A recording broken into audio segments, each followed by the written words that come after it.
Hello, everybody. Welcome into The Cycle. I am Ryan Wormeli, joined as always by Mike Maher. We are talking all things fantasy baseball. This is part one of 3 parts of The Cycle. As we give to you every single week, we are rounding the bases with some trending topics, some news updates, some bigger picture stuff. This is kind of the catch-all part of the show where we talk about really whatever it is that comes to mind for us. How are you doing here today, Maher?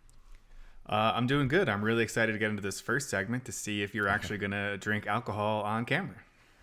Yes, our first topic here is Brandon Hyde was fired a few days ago, and Worm does a tequila shot. Now, I promised to our audience that I would do a tequila shot on the show if Brandon Hyde was fired. It is 10 a.m. my time, Mayor, here in Denver, as of when we're recording this today, and I am still going to live up to it. So I have brought a little Espolón, however you pronounce it, Reposado tequila here. I'm also rocking an Orioles shirt today, kind of in celebration. This is a fun one. It's like the Beatles, but it's like, crossing Abbey Road, but it's for Orioles players. If anybody's watching on YouTube, it's a great shirt. I get compliments on it all the time. But yes, Who are the Orioles on that shirt? I think it's Cal, it's Frank Robinson. It's not in this order, but it's Cal, Frank Robinson, Jim Palmer, and Brooks Robinson. So it's much like famous ones. It's not like Zach Eflin. Correct. It's like all time. It's probably the 4 best Orioles ever. I mean, when you think about the Orioles, like the numbers that are retired at Camden Yards, it's like these guys and Earl Weaver, who's obviously a manager, not a player. So it's like pretty much the four goats. I mean, I guess you could make an argument for like Eddie Murray in there and some other players, but yeah, I mean, that's pretty much what it is. But yeah, I brought the bottle so people would not accuse me of like just pouring something that wasn't tequila earlier, but this is literally tequila, and I'm pouring it on camera. And that could be apple juice in a tequila bottle for all it is. It is not, and I'm hoping I'm not going to get in trouble for this because I did message you. I was like, I'm allowed to do this on air, right? And you said I don't see why not. So we asked no one else for permission. Zero follow up. So cheers to a new era for the Orioles. Cheers to you. All right, going to be a great show. I would have done one too, but somehow I feel like showing up to daycare to pick up your kids with tequila on your breath is probably frowned upon.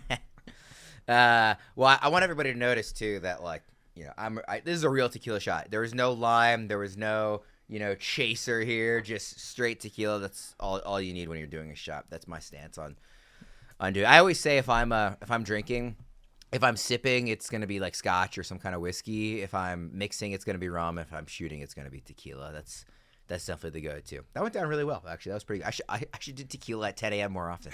We're going to have to go back and do like a slow-mo of you taking it and see like what your facial reaction. See the reaction? Yeah. Well, anyways, Brandon Hyde is fired, right? This is kind of why we're celebrating. I want to be really clear before we dive into this that fundamentally I don't really love like dancing on the grave of somebody who's lost their job. Like I recognize that there is a negative side to somebody getting fired, and we are having fun with it. But I recognize that like a man lost his job, and I feel for that. Having said that, Brandon Hyde has more money than everybody in my family combined will make in our entire lifetimes. He will be fine. And the other thing with kind of celebrating or at the very least being enthusiastic about moving on is it's not like he was given like short shrift here. He was given 7 seasons as the Orioles manager. I know half of that time he was dealing with the rebuild and was just kind of the guy having to wear those losses. I have a lot of respect for Brandon Hyde. I thought he was a very, very good manager for the rebuild. He was a good dude. I've met him in person when I was back east covering the team. Nice guy. Like I have nothing bad to say about Brandon Hyde except for once his team became a contender, he was just in over his head. I thought it was very clear when they got swept by the Rangers in the playoffs in 2023. I thought it was very clear when he got swept by the Royals last year. Every time there was a serious, big, major series or game, I felt like he was getting outmanaged. I had a ton of problems, as I mentioned on this show a lot, with lineup decisions and sitting guys like Jackson Holliday and really not letting any young players get into a rhythm. Bullpen decisions I thought were crazy a lot of the time. I just thought he was in over his head as the manager of a contending team. But as the manager of a rebuilding team, he was a lot of fun. I wish him definitely the best of luck moving forward. No ill will. And even though we're having fun here, like I said, I do recognize and have empathy for the fact that he lost his job. But I do think this is a good step for the Orioles. The biggest problem is that it took as long as it did. Like, we shouldn't have taken until now to replace him, and I'm really curious where they go from here. Well, I think they had to give him some leeway. They were like, look, you had to take your lumps for a few years. Let's give you a long leash on the back end of this to see if you can turn this around.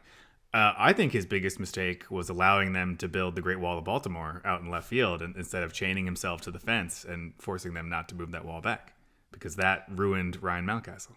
I was going to say, you only feel that way because you love Ryan Mountcastle. Right. I mean, there were some other people who didn't do any favors either. I don't think Austin Hayes appreciated it for his career development either. Yeah.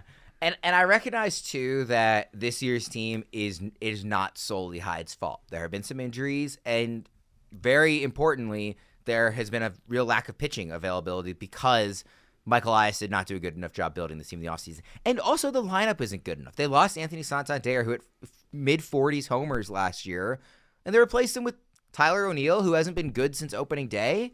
Adley taking a step back. It seems like there's some bad luck in there, but it's now been a year of this. Gunnar has not been his usual self. I think he was rushed back from the injury that he had in spring training, but we're now into late May. Those excuses start to run a little thin at a certain point. It seems like it's just kind of a down start to the year for him. Mullins started off hot and then got cold. Westberg's been hurt. Kowser's been hurt. But this lineup wasn't good enough going into the year, I don't think.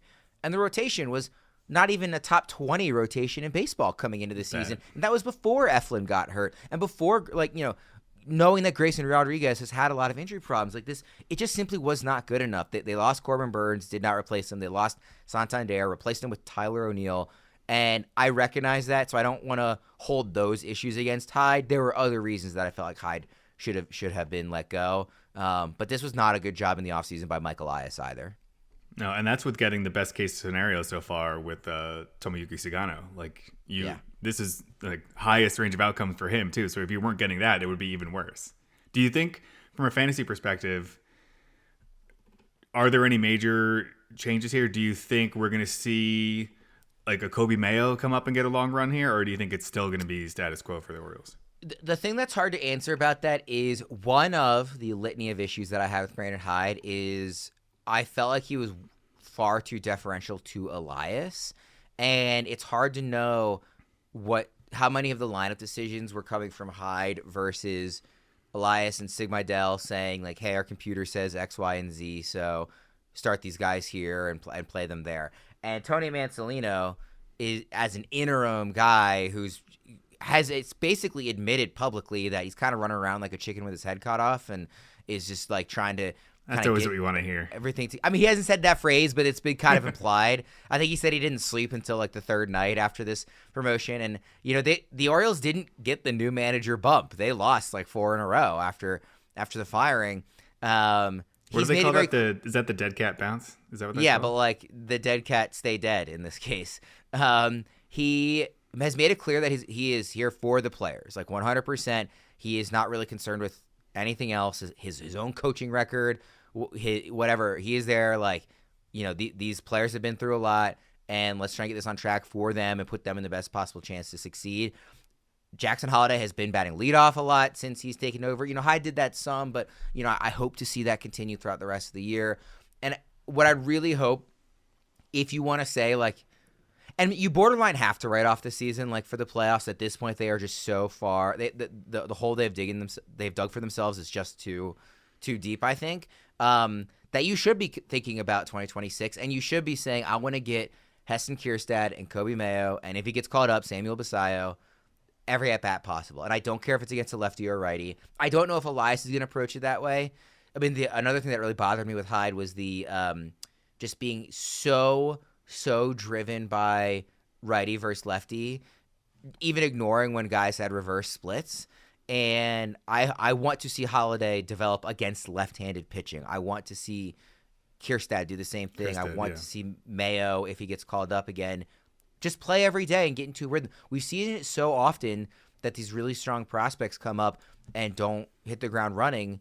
And it's happened across baseball, but it happens most consistently in Baltimore. And I think a large part of that is because these guys don't get consistent at-bats. The only 2 players that I can remember right from the get-go, as soon as they're called up, they're playing every day, are Adley and Gunnar. And even they took a while to adjust. But everybody else has been this like, we're going to wait for the right matchups. And, oh, you had 2 hits today, we're going to sit you tomorrow just because you're facing a lefty. And it's like, well, no, let's get the momentum going, right? I'm locked in. It's a rhythm sport. I just that was really frustrating. So I hope Tony Mansolino says, like, listen, we're just going to play the young guys and get them at bats. And by the way, this team is talented enough that they could go on a run. I don't think it's a run to the playoffs, but they could go on a run just with guys getting hot. And you Adley had a 3-run homer yesterday, and if Gunnar looks like his MVP candidate itself like he did a year ago. So the fantasy implications, this is a long-winded way of answering that, is I hope they just let the players play. And it's not like the whole coaching staff is turned over. I have a lot of problems with like their approach in the batter's box, and I think that does need work, but that's something that you revamp with a whole new staff. It's not going to be the change in manager is going to change all that. What you can hope for is that guys start playing hard again.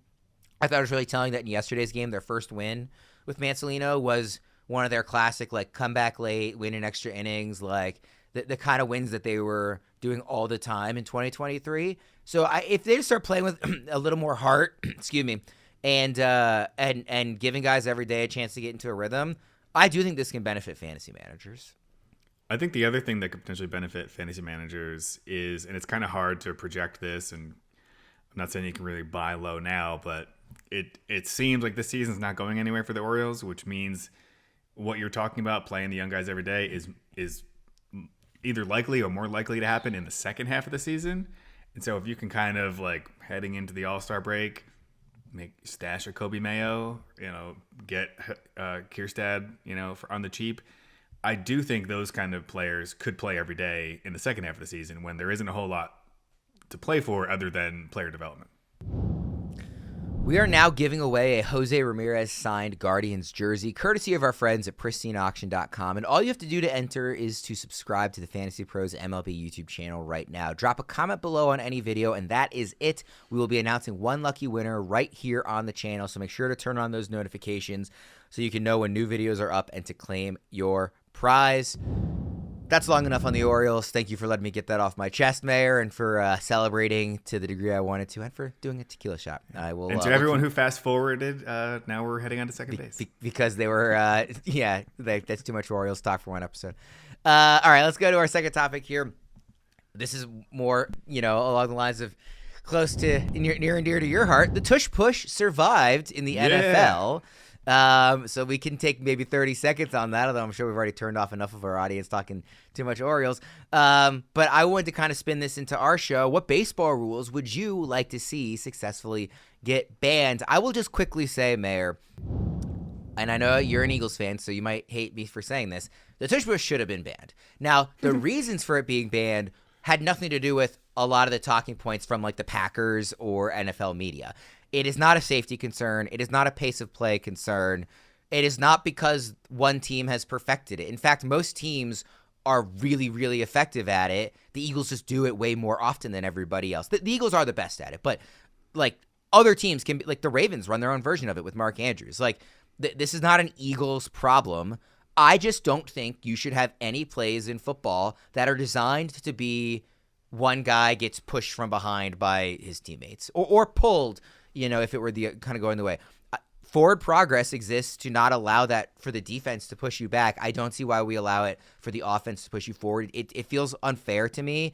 If it happens kind of in a fluke scrum, like I'm not saying you can never push anybody, although I wouldn't be opposed to that as a rule. Like that's what it used to be prior to 2005. But I don't like designing plays where the whole point of the play is like a guy gets pushed from behind. Just let him do sneak, QB sneaks. Jalen Hurts will still be the best in football at it. So I wanted it banned, but not having anything to do with the Eagles or safety or any of these other talking points. Just kind of a general approach to the rule. Yeah, that was the whole reason, and I think that's why it failed too. That they it was this sham attempt to call it for player safety and for pace of play, which the only time it ever slowed down a game was when the Commanders jumped offside 7 times in a row. But yeah, no, I didn't feel that strongly about it. Obviously, as an Eagles fan, I was very happy to see the result. And social media has been amazing the last 24 hours, especially the actual Eagles account just everyone involved in this was amazing. But I do agree in a lot of senses it could be banned. I do agree with the kind of it was a sham attempt, but kind of expanding it more than just the tush push into you can't Because I think one of the more dangerous things is when like an offensive lineman comes running from 5 yards away and plows into a pile to push everyone forward too. Like that is a dangerous play, and it's also kind of a not fair one. So I think like you said, that kind of stuff could be banned out of the game too. And I think it will next year. I think we're just going to get one more year of the brotherly shove. I hope it is, but again, not for any kind of Eagles reason or anything like that. What baseball rules though would you like to see banned? We did kind of an episode where we dove a little deeper on this last year, but we have a lot of new viewers this year. We're on YouTube now. The podcast has grown, which we're really grateful for. So for kind of some of our new listeners, and this is more of just a quick kind of reminder, because these are similar rules that I picked last year, and I put two down. One is the DH rule, and I said this last year. This is my favorite rule change that I would like to see. I don't want DHs, but I also don't want pitchers to hit. I want just 8 batters to bat in a lineup. And I know there's a lot of symmetry with 9 in 9 innings, and I get it, but I don't see why we just designate one player to do only half the game. And I know like the Players Association will never let this happen, but like I think it should just be the 8 players other than pitcher do both. And this would get the best players more at-bats in a season because those guys hitting early, there would be one fewer batter before they get up again. I think it would help with some of the pitchers are too good problem in baseball too, because you're getting through the lineup more quickly, and therefore maybe pitchers are forced to, if starters are forced to not go as deep when they're not pitching well because they're getting through the facing the best hitters more often, then the relievers are forced to cover more outs, and then you don't get this guy coming in who can just throw 103 because he's only facing one batter. Like, I think it helps in a lot of ways. But at the end of the day, like, I do think it increases offense, and it makes every player kind of on equal footing. And so I would really like to see the DH rule removed, but without bringing back pitchers hitting. What do you think about that one? I don't hate it. I do, even though I grew up as an American League fan, I do kind of miss the strategy of pitchers having to hit and the late inning, like, do I leave my starter in who's really good or like sacrifice him because I need a pinch hitter? It also makes your bench more valuable. We just got to the point where pitchers were so bad at hitting that it just became a mockery of the game. It was so bad that like they had to get rid of it. But I also don't hate the idea of just getting rid of the DH, even though one of the greatest players in Red Sox history was DH only, but he could play first base, David Ortiz. Yeah, I don't hate the idea overall. I hadn't considered the getting through the lineup quicker aspect of it, because that would make things more interesting. Like having to face Aaron Judge, whatever percent it is, 8%, 10% more times a season is interesting. Yeah, and like, even just from like the excitement of the early parts of the game, like Gunnar Henderson, if he's your leadoff hitter, I want to guarantee that he's batting twice in the first 3 innings. That happens in this scenario. And your first 3 hitters are more, if you just get a couple guys on base, you're not waiting until inning 4 for that second bat. It's inning 3 now. And I just think over time, it's going to add up to kind of more fun and more at-bats for the players we love. The other rule that I want to throw out, and I've said this one before too, I would change the pitcher wins rule. So this isn't an on-field one, which is kind of why I made it second. But like, I think the official scorekeeper of a game should have the leeway to decide which pitcher gets the win, or to decide that none of them should get the win. I don't think we need to be beholden to this rule of like whoever happened to be on the mound when your team took the lead is the one who gets the win. Like, I think it just happened with Yamamoto like 2 days ago. He went 7 shutout innings, just awesome start, but then his bullpen blew the lead in the 9th. And they won it in the 10th. So he went 7 shutout innings. The Dodgers won the game in the 10th or the 11th inning, but he doesn't get the win. It was a bullpen guy who got 2 outs in the game instead gets the win. That's ridiculous to me. I think we allow the official scorekeeper to determine what is a hit versus an error. Like, why can't we trust these people to say, like, very obviously Yamamoto should have gotten the win in that game? It happens all the time. I think we should have that leeway to decide who gets the win there. I'd love to see the stats if we went back in history and like saw who ended up with the most wins overall. We wouldn't have to go back that far, because way back when they didn't even use bullpens. It was just like you went out and this is your start and you just pitched till your arm fell off and you either got the win or you didn't.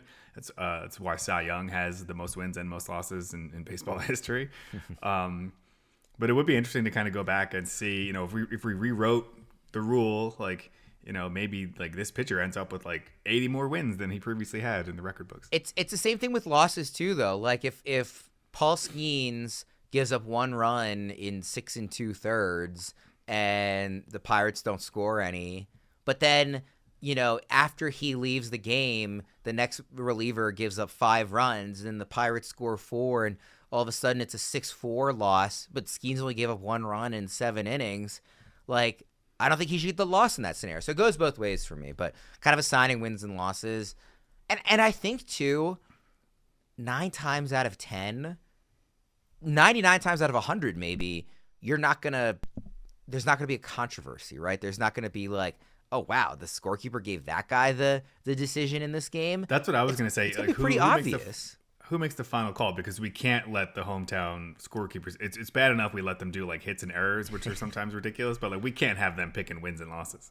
I would be fine with having them picking wins and losses because I think it'd be obvious more often than not. I get your point about the hometown bias and stuff. Maybe there's like a, kind of a representative of Major League Baseball that can oversee it. Again, most of the time it's going to be very clear.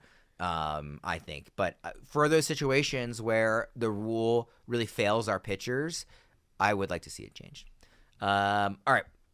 What are the rules you want to see changed? So I threw a few out there because I don't think we have to spend too much time on them. And a couple of them, or at least one of them I banned. I mentioned last year. I wrote ban the shift ban. I hate that we banned the shift. I want to bring the shift back. I think you should line up wherever you want. If you want to put 8 guys in right field, I think you should be able to.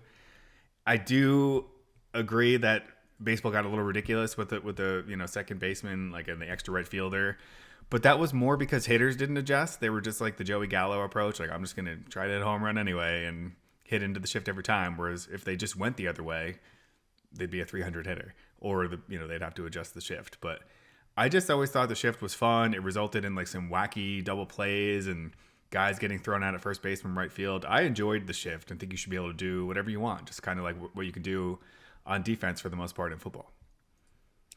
I don't want to go too long on this, but I actually really disagree on this. I can't stand watching like the cleanest line drive single that has been a clean line drive single for 100 years of baseball, and it gets caught. And that's not just like when you were seeing that kind of full Ted Williams shift with 3 players to the side of a bag, but up the middle. I can't tell you how frustrating it is to see a player rip a line drive over the pitcher's head.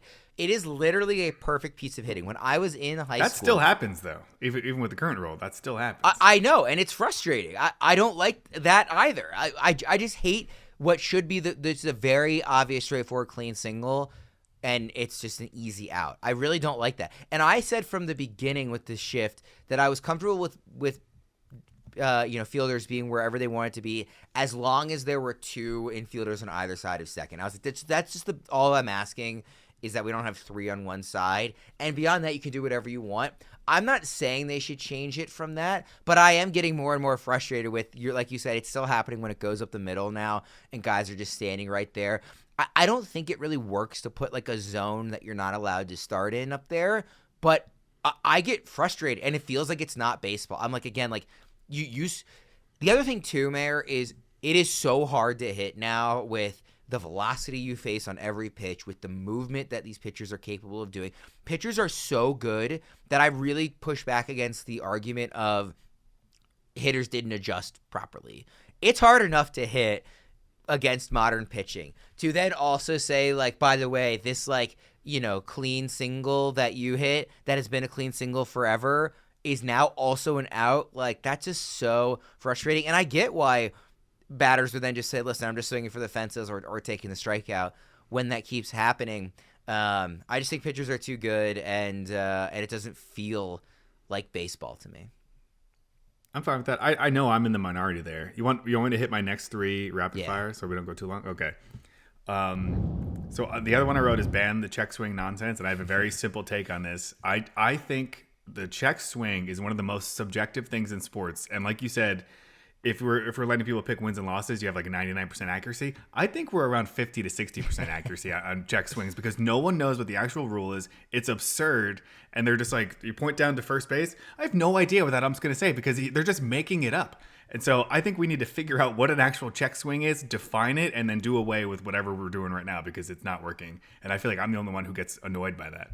I also want to ban umpire immunity. I hate that these atrocious umpires can just work in baseball forever and like not get fined, not get punished, not get suspended. There was an umpire in the Red Sox game the other day. There was a player. I don't know if you saw the Walker Buehler play, but he threw a pitch right down the middle, and the catcher jumped up to throw out a runner who's stealing second. The ump missed the call because the catcher stood up to throw out the runner, but this pitch was right down the middle. And then Buehler said, like, that was right down the middle. And then the umpire, like, came out and confronted Walker Buehler, and Walker Buehler, like, walked to him, and then he threw Buehler out of the game for coming off the mound. It was like, you went after the pitcher first. And so I hate that aspect, that umpires can just do whatever they want. And then the last one I wrote is ban Yankee Stadium. And I wrote that as a joke. I don't really mean ban Yankee Stadium. But one thing I love about baseball is how every ballpark is unique and has all these fun dimensions. I think right field in Yankee Stadium is just a joke. And I know that the pushback for me as Red Sox fan is that Fenway Park is crazy. My comeback to that is always that they just built Fenway Park out of necessity because of the space they had. That's why they built the wall. They just had no more room. Yankee Stadium's brand new, and they rebuilt the same thing again as a joke. So I do think there should be like some minimums and maximums for these fences, and within those, dimensions, you can do whatever you want. But like the fact that you can hit a foul pop up to right field in Yankee Stadium and get 40 home runs is absurd to me. I want to quickly respond to two of these. The check swing, I think that you should be able to check your swing even if your bat goes past the front of the plate. Like I think we should just say like it's not a full swing unless it's a full swing. Like I think the line of this is too far for a check swing should be a few inches in front of the plate. I think a lot of people might disagree with that, but I don't think like that extra 2 inches like constitutes a full swing. Like it just needs to be obvious and consistent. That's what I want. Like whatever it is, make it like what you said would be more obvious than like, oh, I think you went strike. Yeah. Like at least what you're saying, like it would be clear you went too far. And then on the umpire immunity stuff, like yes, half the times the problem with the umpires is that they go after the players and the players get in trouble for retaliating. I saw somebody say during the Walker Buehler stuff, I said, I thought it was a great point on Twitter. If a player gets ejected for arguing a call, not for like being disrespectful or whatever, but for arguing a call, I saw this. Then and they get ejected, then there should be an immediate review of the call. And if the player was right, they are not ejected. Like, and the umpire, I don't know, has to pay a fine or something. Like, I thought the take was that the umpire gets ejected. Well, I was gonna say that, but then I don't think that actually should be the case because you can't have like a bunch of umpires like at the ready to come in or whatever. But play a man down, figure it out. Yeah. But yeah, these are good ones. All right, let's go through our news and notes. We're running a little long here, so we'll go really quickly on these. You had the first few of these, so go ahead through them. So I have Spencer Strider returns, and it wasn't great. So that was newsworthy in a good way that he's back on the mound, but it didn't look great. His velocity was down. I've seen some people making a much bigger deal about the velocity. Like he still touched 97 a couple times, so I still think this is just him working back. And like even if he's around like 95, 96, I think he'll be fine. But it was concerning that, he came back and it didn't look great. And then a good Ronald Acuña development is that it sounds like he could be back as early as this weekend. I know we've been talking recently on the show that I was a little frustrated that he hadn't really started a rehab assignment, by mid-May. And I was like, he hasn't had a spring training. Who knows how long this rehab assignment is going to be? But it sounds like then he started the rehab assignment. He was already playing full games, playing the outfield. And it sounds like, according to some of the reports I read, that he was already kind of doing his own mini spring training, like, playing like sim games and playing the field. And so like, it wasn't like he was going out to this rehab assignment cold. He had already really been kind of playing in games. And so he's a lot closer to returning than we thought. So it sounds like he could be back as early as this weekend by the time you're listening to this. George Kirby is returning. I believe he's pitching today, the day we're recording this. He's going to be pitching every 6 days from now, it sounds like. Before the others, I think he's kind of the biggest name that I did want to at least ask a follow-up on. Where are you ranking Kirby rest of the season now that he's back? That's a good question because my starting pitching rankings have been all over the place recently. I've been moving people up and down, and there's like bigger names I've been holding on to and just kind of like, I guess I kind of have to drop this guy. I haven't moved him yet because I kind of had him buried because we didn't know where he was gonna be. I have him in like the mid 30s right now, but I don't know how far I'm gonna move him up. Like there's a bunch of pitchers above him that I'm completely fine moving him above. Gausman, Snell, Aaron Nola. I can move him above Aaron Nola, Clay Holmes, Bryce Miller for sure. I feel like I'll like high 20s probably to start and to see how he looks. Okay. I think that the only pitching every 6 days is a little, Right. not frustrating. I get it, but makes it a little harder for fantasy managers. We'll see how long that lasts. Robert Hassell III is making his debut, or he might have already done it actually. Dylan Cruz goes to the IL, so he gets called up for the Nationals. Another one of these, high pedigree prospects. So we'll see how he does. Somebody to keep an eye on. Jared Jones officially gets elbow surgery, out 10 to 12 months. We kind of anticipated that coming, but if this is obviously going to now impact 2026 as well. And then the last thing that I do want to get your follow up on is we kind of have some new Statcast metrics with this swing, bat tracking stuff. Do you have any thoughts on that? Any kind of fantasy relevance to these metrics for you, or? I do and I don't. We talked about it briefly the other day when it was kind of first announced. I love the access to all this information. I saw something on Twitter this morning with a really cool write-up about like Corbin Carroll and how he fixed his swing and how it was too flat. Like that stuff's all really cool because you can kind of see what went wrong and not only hear Corbin Carroll talk about the fix, but then actually see in the actual data the fix happening in real time. I do think we're getting like so much information now that it's almost like overload, and I think we're going to overanalyze some of these players.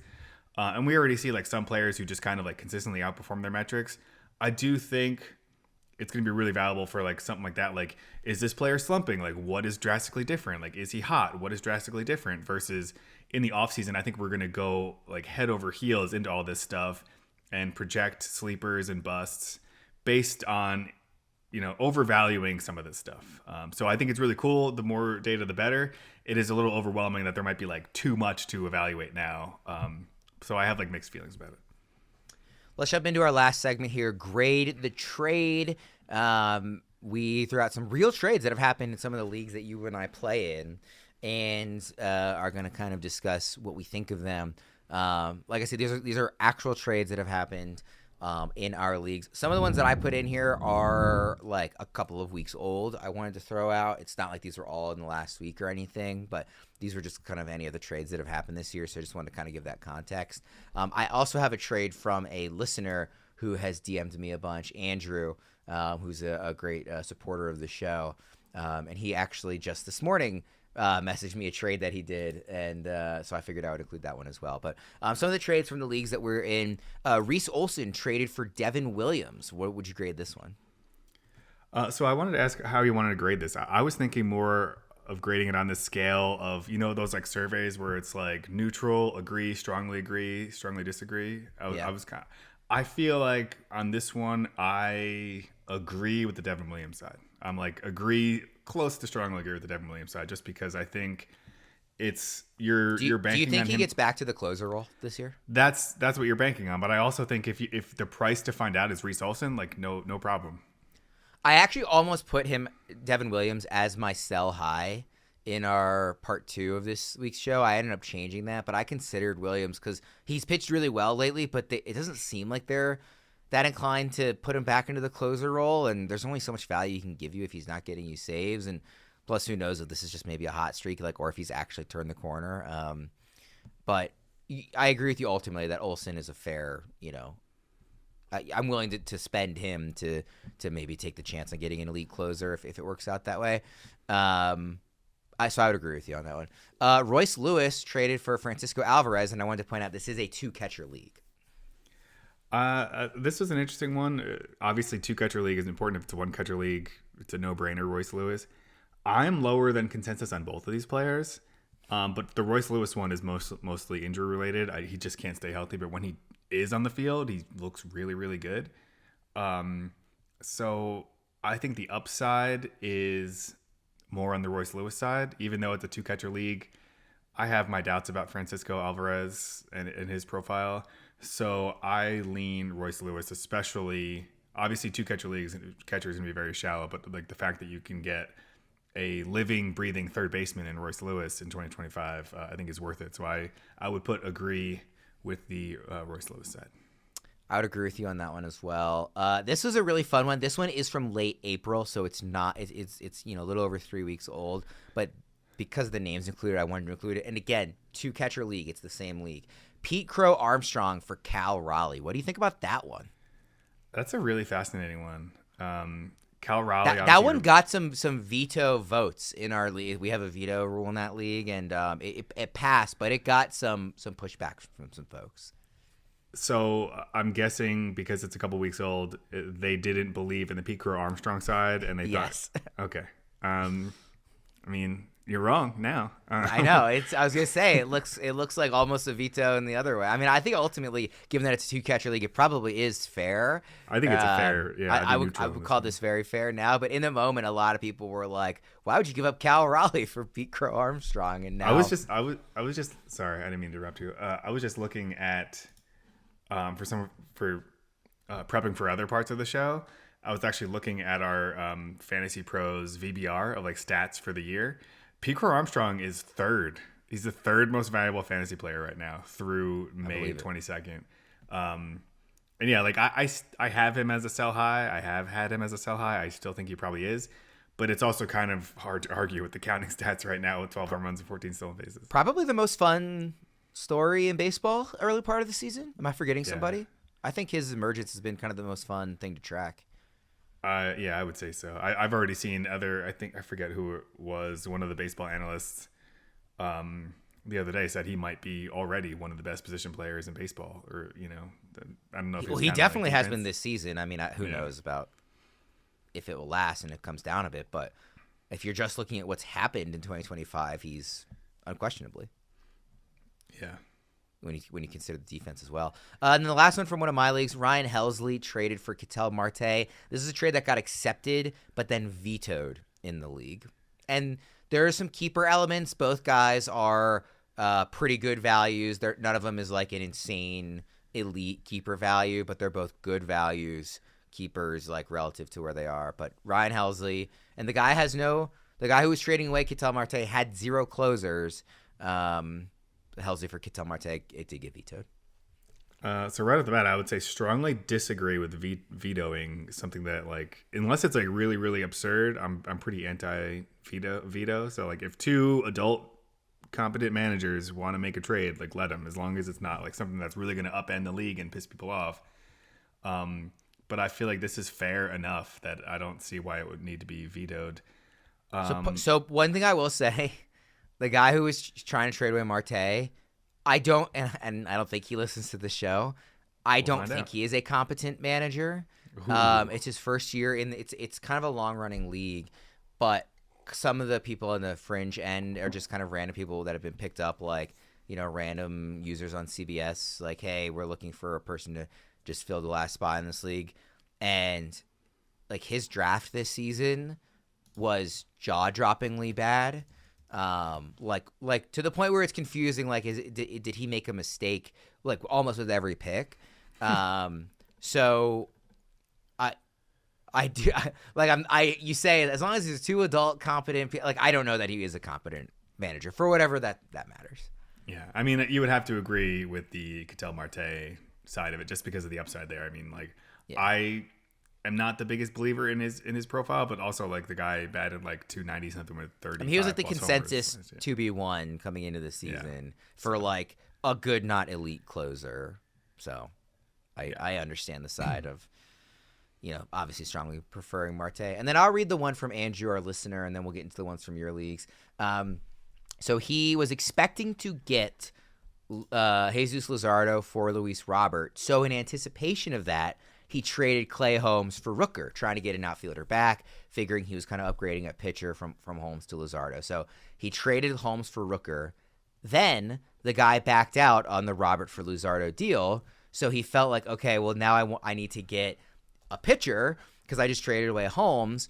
So he traded away. He picked up Nick Kurtz on waivers this morning because he had him and then dropped him out of frustration. Then he had this 3 home runs in 2 nights, so he picked him back up this morning. Yeah, he missed all the home runs.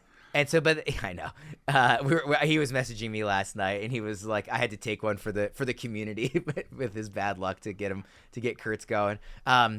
So then he traded away Jacob Wilson for Sandy. So ultimately, I know that was a lot of names. Ultimately, what ended up happening, he thought he had some other stuff happening. It didn't happen. Ultimately, what ended up doing was trading away Jacob Wilson and Clay Holmes, and this is over the course of 2 different deals, but trading away Wilson and Holmes and getting Brent Rooker and Sandy Alcantara. So what do you think about that one? I think the first thing you need to do is not make contingent trades without them both sides locked in. You need to have both sides agreed and then like hit send on both of them at the same time. Like, because like what happens is you agree to one and then the other person's like, well, I feel like if that player went for that, I could probably get more for my player. And then they back out of your deal. So you need to do them both simultaneously. What I would say in his defense, though, is I don't think you needed to get the Luzardo deal done for Holmes for Rooker to be a good move. Like, I like that move just in a vacuum. Yeah, as long as it doesn't like upend your roster balance. Yeah. What was the I'm sorry. What was the actual trade again? When the dust settled. Clay Holmes for Rooker. Okay. And then Jacob Wilson for Sandy Alcantara. I feel like with how good Jacob Wilson is, I mean, like I'm buying low on Sandy, so I get it. I feel like Jacob Wilson has been so good that you're kind of overpaying. He also picked up Kurtz off waivers, and he said he had 4 A's now because he traded for Rooker. So he was like kind of willing to get rid of one of them in that's moving fair. Wilson. I mean, that's fair. I think ultimately those are all fine deals. I think you overpaid for Sandy a little bit based on where we are, but I also think you got a value on Rooker. I really like buying low on Rooker. Yeah, especially in that ballpark, assuming he gets better, which I think he will. All right, give me your 2 trades, and we'll get out of here.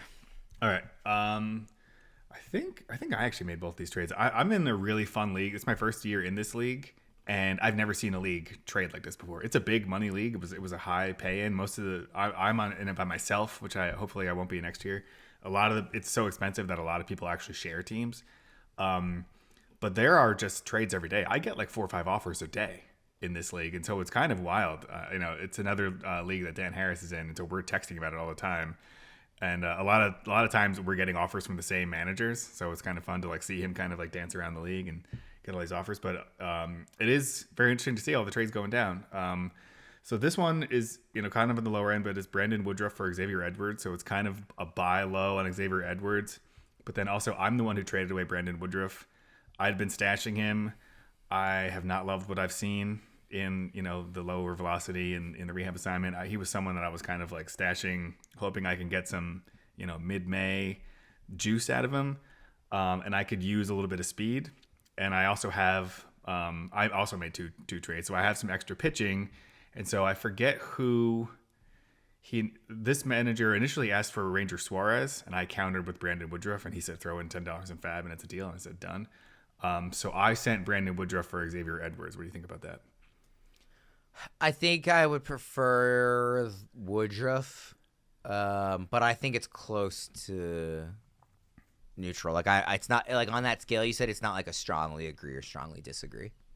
Yeah, and for like roster context, it was kind of like Edwards is going to be like my last utility or middle infielder, like maybe not even start some weeks. And Woodruff was kind of be like an extra arm. I was either going to have to drop him or someone else anyway when he comes back. I think that helps. Yeah. And then the last one is I kind of wanted some more pitching volume and wasn't loving like what I'd been streaming. And this manager put out feelers. He just posted on the league board. Look, he was like, I'm looking for. And I always talk on the show about trading like hitters for pitchers. I see a lot of examples of like trading this pitcher for this pitcher, and I'm like, why are you trading pitchers for pitchers? It should always be the other way. But this manager posted, I'm looking to I have extra pitching. I'm looking to flip 2 pitchers for a potential upgrade. And so I sent him a couple offers. One of them was Luis Castillo for Dustin May and Sandy Alcantara, which I have some concerns about Luis Castillo, and so in my mind I was kind of selling high on him for 2 what I think are kind of buy lows, because I don't know if this is going to happen, but I think there's a world where both Dustin May and Sandy Alcantara have better numbers than Luis Castillo by the end of the season. Maybe not, but I think there's a world where it happens. But getting both of them for just him, I was happy to do. But what do you think about that one? I wouldn't say a strongly agree or disagree. I would say a regular agree on the May Alcantara side. So I like the move. Great. Yeah. And it's possible it blows up on me too, but I think there's also a possibility that Luis Castillo blows up soon. Well, and I like that you're getting 2 buy lows, right? It's not just one. And so you're kind of doubling your chances of if one of them hits, then it looks fair, and if both of them hit, then it's a great deal. So and I like the case for both of them as buy lows, and I like the case for Castillo as a sell. So I'm on board with that. We'll wrap up this segment of the cycle on that one. Went a little bit longer for everybody. Hopefully they enjoyed everything we the long Orioles conversation and the football conversation and all the stuff that our audience usually hates. Hopefully they were okay with today. And the tequila. They love the tequila. We know that. If there's any rules that you, the audience, thinks should be changed in baseball, please drop those in the comments. Let us know what other rules you would like to see banned or added, or just any other kind of fun rules changes you want to see with baseball. Also, feel free to drop any trades you've made in the comments. I was going to say trades. Mayor will hop in the comments and give his thoughts on those. I'll volunteer him as tribute for that. For Mayor, I'm Ryan Wormeli. Thanks for tuning in. Be sure to check out part 2 of the cycle coming later this weekend.